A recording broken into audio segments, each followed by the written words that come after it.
What's up, everybody? Nate here from Out of the Basement, bringing you a brand new model kit review.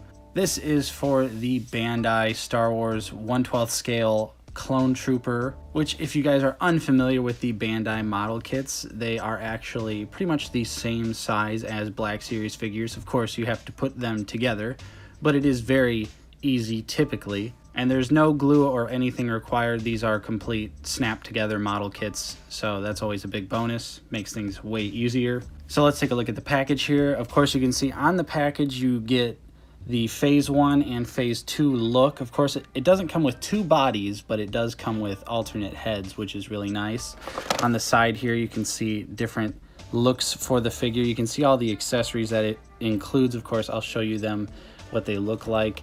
On the side here, another image. On the side, some more image. On the back, there's not a whole lot going on. It's just black. So let's go ahead. I already built this guy. We're going to take a close look at him.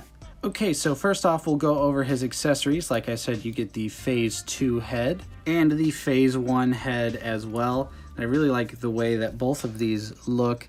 I had to apply some stickers, and I also did some light panel lining around the cheeks just to give it a little bit more definition. But you can see here on the Phase 1 helmet, I was able to use a Gundam marker to do the gray right there.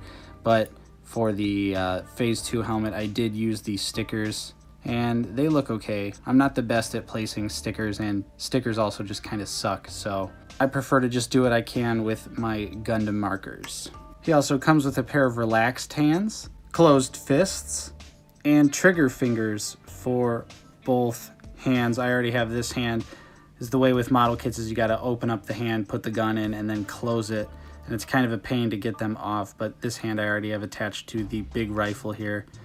So you can see 2 trigger fingers. Really nice batch of extra hands. And then of course, like I said, we get his long Clone Trooper blaster, which this is exactly how it comes out of the package. It's completely black plastic.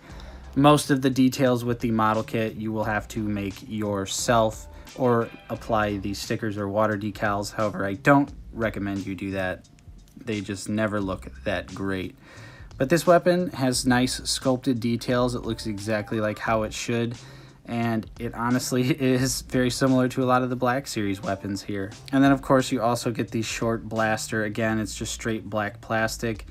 No added paint details on this at all, but it looks really nice, looks accurate to how I remember it, so I can't really complain. You also get an alternate visor, and this piece I have not added many details on. You can see I used 2 stickers there. That's actually a 2-sticker piece. All you do is you pop these little side nubbins off, and then it just sits there, and that is the only place that it sits, right in front of the eyes. I don't believe you can get it into a resting position on top of the head, but still a nice detail.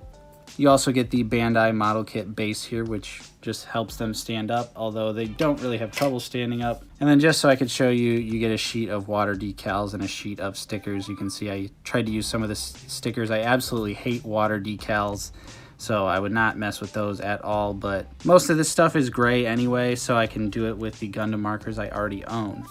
So now let's take a close look at the figure itself. All right, and here is the model kit out of the packaging, looking totally freaking awesome. I'm absolutely in love with how this kit turned out. It was a super easy build. Took me about 2 hours in total, which I feel like I was really taking my time with this one anyways to make sure the nubbins were super clean and everything like that. So honestly, I consider myself a pretty novice builder, and that was pretty easy for me. So if you have no experience at all with model kits, I'd say that this would still be a very, very easy build, at least this figure in particular. So you can see, of course, that it looks great as a Phase 1 or 2 Clone Trooper, and you can see that it is mostly just your average looking Clone Trooper, nothing terribly different about it, but the model kits have some really nice articulation. Let's go ahead and take a close look at the details of the figure here. You can see I already compared the heads. Most of the detailing on these figures is non-existent. You have to do most of it yourself. However, I barely did anything. I'll point out all the stuff that I did so you can know how it's going to look. Like, for instance, I already mentioned the marker on the side here and the little bit I added to the cheeks to to give it some definition. Like this is actually molded into the plastic, so that mark is just there. I did a little bit of marker work on the side there as well to give that a little bit of pop. And then on the back as well, I filled in those holes with the gray marker as well, and I got to do some more shading right there as well, along with the outline. But even just not even doing those minor things, all this stuff on the helmet is already there. The gray, the black, the little black in between. Same thing on the front. This is all separate pieces that plug together. And then on the bottom here, I just did some light weathering with some gray and brown markers, just to make him look like, you know, he's not totally a plain white clone. He's seen at least some action. But this is all plain white when you get it out of the box, not panel lined or anything like this. This is just something extra I did. And I'm very new when it comes to painting figures, so don't go too hard on me if this looks completely like garbage, but I think it looks okay. Let's go ahead and take a look at his articulation. You can see that the clone can look up just a little bit, but can actually look down pretty far. He has a nice neck joint there. Of course, you do get the side to side as well, and just a little bit of tilt. Of course, the head pops off, and for those wondering, the ball joints are not compatible with the Black Series. They are way too small. So my initial thought was I was going to put this helmet on the Clone Commander Obi-Wan body, but that is not going to happen. Unless, of course, I did some modifications. So the head articulation is really nice, and then for the arms, you can have them go all the way out like this. Everything works perfectly. Nothing really gets in the way. Love how that works out. You can see that you definitely do get some crazy gapping, but the articulation is there. Even the pauldrons right here are a little bit of independent articulation. So that's really nice. These joints also act as butterfly joints. So if you ever wanted a clone with butterfly joints, here it is. Of course, you also get a bicep swivel and double jointed elbows that work pretty well. You get just about 90 out of them. The hand also is just on a swivel and a slight ball. Doesn't really have a whole lot of movement there. So that's a little disappointing. If there was one criticism, I would say I would wish the wrist joints were a little bit better. Of course, with the chest, you actually get two crunches. You have a top crunch and then a bottom crunch. Rotation on both, independent rotation too if you so choose. So that's really nice, really good articulation there in the chest.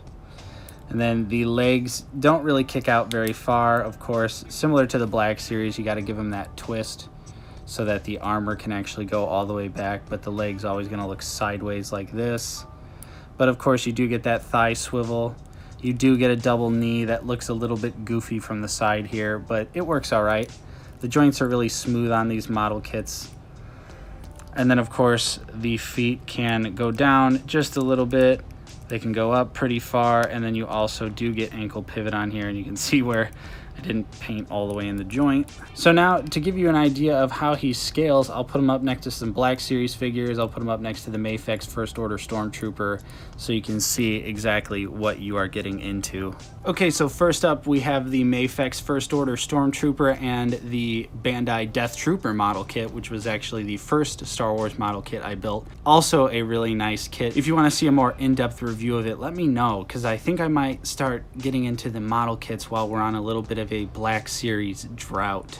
And here he is next to the plain Phase 1 and 2 Black Series Clone Troopers. And then again with the Phase 1 head on the actual model kit. And I think that he actually scales really well with the Black Series figures and fits right in. And here he is next to the Black Series Death Trooper Commander and the Black Series Battle Droid. And finally, here he is next to the Walgreens exclusive Clone Commander Obi-Wan.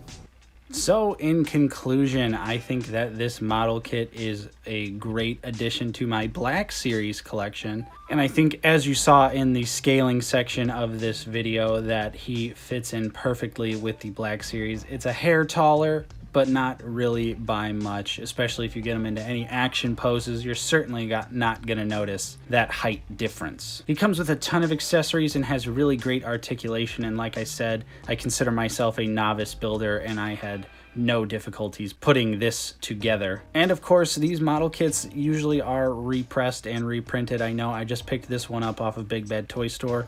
Unfortunately, it is sold out again now, but it seems like Bandai is pretty good about keeping their kits in circulation. So the next time they go up, I think I might go crazy, because I honestly love this figure. Great articulation, like I said. The details, of course, you have to fill in yourself. And of course, if you're just not that interested in building something, I can see this being a turnoff for you. But for someone like me who didn't have a plain Phase 1 or Phase 2 Clone Trooper, those were actually JRICs in the comparison, I needed something to fill that hole in my shelf, because those prices are absolutely ridiculous. But also now, since this Clone Trooper is sold out, it seems like his prices have also gone up as well. So really, as of right now, we just gotta hope that we get another restock sometime soon. Or if anyone knows where to pick these up for retail price, let me know in the comments, because I definitely am interested in picking up a few more. So yeah, what do you guys think of the Bandai model kit? Let me know in the comments down below. Of course, if you enjoyed this review and you want to see more model kit reviews, let me know as well. Smash like, hit subscribe if you are new to the channel. Of course, we talk about action figures, movies, and Blu-rays. I'm Nate from Out of the Basement. Thank you so much for watching, and I'll see you guys next time.